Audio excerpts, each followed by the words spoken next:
जिंदगी में साधारण चीज़ें खाकर असाधारण बने हैं, क्योंकि पोषकता उन्हीं चीज़ों में है जो सस्ती हैं। बहुत महंगी चीज़ों में पोषकता नहीं है। हमारे देश के साधारण जो नागरिक हैं उनके दिमाग में एक वायरस घुस गया है। इस वायरस को आप सभी चिकित्सक निकाल सकते हैं अच्छे तरीके से।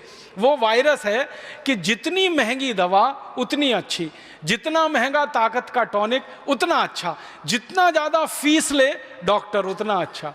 ये गलत एक वायरस घुस गया हमारे देश के नागरिकों के मन कि ज़्यादा फीस ले रहा है तो अच्छा डॉक्टर है, खूब दवाएं लिख रहा है, एक छोटी बीमारी के लिए 15-16 दवाएं लिख रहा है तो बहुत अच्छा डॉक्टर है, फिर ऊपर से इंजेक्शन ठोक दे तो और अच्छा डॉक्टर है। ये वायरस आप निकाल दीजिए। ये वायरस निकालने में आप बहुत बड़ी मदद कर सकते हो। हमारे देश का साधारण गांव का गरीब आदमी, किसान, मजदूर जब डॉक्टर के पास जाता है, मैंने देखा डॉक्टर साहब इंजेक्शन लगा दो। अब डॉक्टर साहब मना कर रहे हैं कि इंजेक्शन की नहीं लगा दो, आप जरूरत नहीं है, फिर भी लगा दो, चाहे पानी का ही लगा दो आप, तो उसको मन में संतोष हो जाए। लेकिन वायरस ऐसा घुस गया। मेरी आपसे विनम्र प्रार्थना है कि मरीजों को आप सिर्फ चिकित्सा दे रहे हैं इतना ही नहीं है, मरीजों को थोड़ी शिक्षा भी दे दीजिए, उनको एजुकेट भी कर दीजिए तो बहुत बड़ा काम हो जाए। मुझे भारत में कई बार ऐसा लगता है कि भारत के मरीजों को चिकित्सा सेवाओं की जितनी ज़रूरत है उससे कई गुना ज़्यादा हमारे देश के मरीजों को, साधारण नागरिकों को शिक्षा की ज़रूरत है, हेल्थ एजुकेशन की ज़रूरत है। हेल्थ फैसिलिटीज़ तो काफ़ी कुछ हो गई हैं अब इस देश में, बहुत सारे चिकित्सालय हैं, बहुत सारे डॉक्टर हैं, बहुत सारी दवा की दुकानें हैं, लेकिन हेल्थ एजुकेशन के नाम पर इस देश में बड़ा शून्य है। हमारे देश की सरकार ने पिछले साल एक आंकड़ा दिया जो बहुत दिल दहलाने वाला है। पिछले साल भारत देश में 50 लाख बच्चों की मौत हुई डायरिया से। भारत सरकार का कहना है डायरिया से 50 लाख बच्चे मर गए, और सरकार का कहना है कि एवरेज माने औसतन हर साल डायरिया से 50 लाख बच्चे मरते हैं।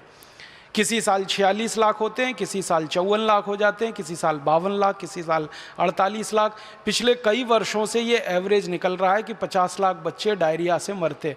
सभी चिकित्सक इस बात को बहुत गहराई से समझते हैं कि डायरिया बहुत जल्दी और आसानी से ठीक होने लायक बीमारी है, बस इसमें एजुकेशन की ज़रूरत है। शायद इसमें दवा की इतनी ज़रूरत नहीं है, लेकिन एजुकेशन की ज़रूरत है। और वो एजुकेशन साधारण सा, किसी भी गरीब आदमी को आप कह दो कि भैया डायरिया हो गया तुम्हारे बच्चे को, नींबू की शिकंजी बना लो, उसमें थोड़ा नमक डाल के बच्चे को 2-2 चम्मच पिलाते रहो 5-5, 7-7, 10-10 मिनट से, तो डायरिया तो ठीक होगा ही, बच्चा मरेगा भी नहीं। इतनी आसान बात है। परम पूजनीय स्वामी जी एक नुस्खा बताते हैं जिसको आप ज़रूर उपयोग करिए कि कच्चे दूध में नींबू निचोड़कर तुरंत पिला दीजिए फटने से पहले।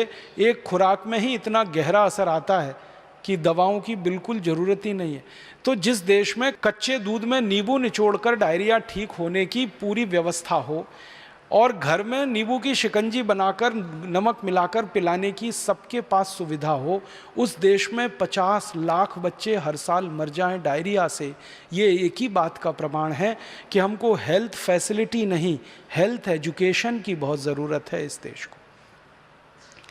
भारत सरकार ने पिछले साल इसी तरह का एक आंकड़ा और दिया, वो और भी दुख देता है कि हमारे भारत देश में 40,000 बच्चे हर साल अंधे हो जाते हैं विटामिन ए की कमी से। अब 40,000 बच्चे अगर हर साल अंधे हो रहे हों विटामिन ए की कमी से, तो इसमें शायद दवा की इतनी ज़रूरत नहीं जितनी एजुकेशन की ज़रूरत है। जिस भारत में गाजर पैदा होती हो, जिस भारत में भरपूर दूध पैदा होता हो, जिस भारत में दही हो, जिस भारत में पनीर हो, जिस भारत में मूंगफली हो, वहाँ के बच्चों को विटामिन ए की कमी हो जाए और वहाँ के बच्चे अंधे हो जाएं विटामिन ए की कमी से, और वो भी 1-2 नहीं 40,000। और इन आंकड़ों में ध्यान यही दीजिएगा कि सरकार के पास जो रिपोर्टेड केस हैं वो ये 40,000 बच्चों के अंधे होने के हैं प्रतिवर्ष के, या 50 लाख बच्चों के डायरिया के मरने के केसेस हैं, ये रिपोर्टेड केसेस हैं। अनरिपोर्टेड जिनकी दर्ज ही नहीं है कहीं कोई सूचना, वो और भी बड़े हो सकते हैं।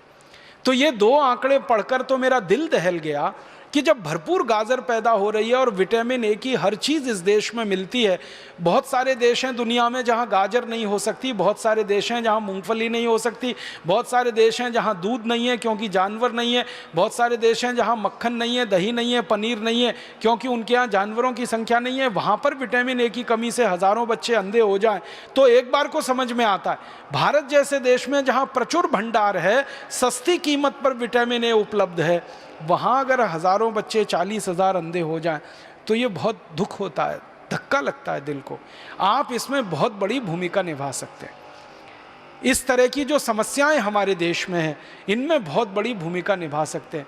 विटामिन सी की कमी हो जाए हमारे भारत देश में तो आप जानते हैं कि इस देश में विटामिन सी का बहुत बड़ा स्रोत है आंवला, आसानी से उपलब्ध है, 10, 12, 15 रुपए किलो में आसानी से उपलब्ध है।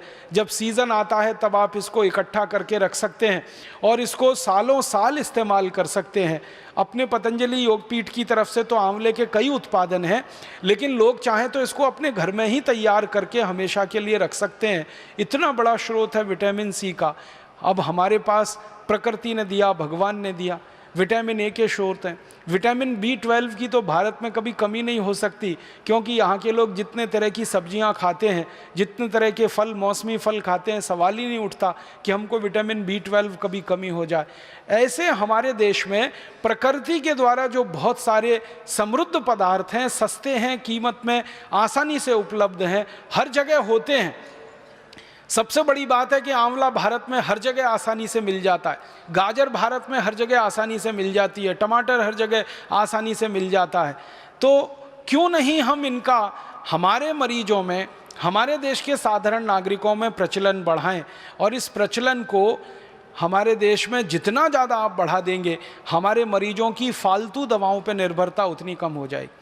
कैल्शियम की कमी के आपके पास जितने सारे मरीज आते हैं और आप उनको कैल्शियम के बहुत सारे स्रोत बताते हैं और आप भारत में बहुत सारी सस्ती सस्ती चीज़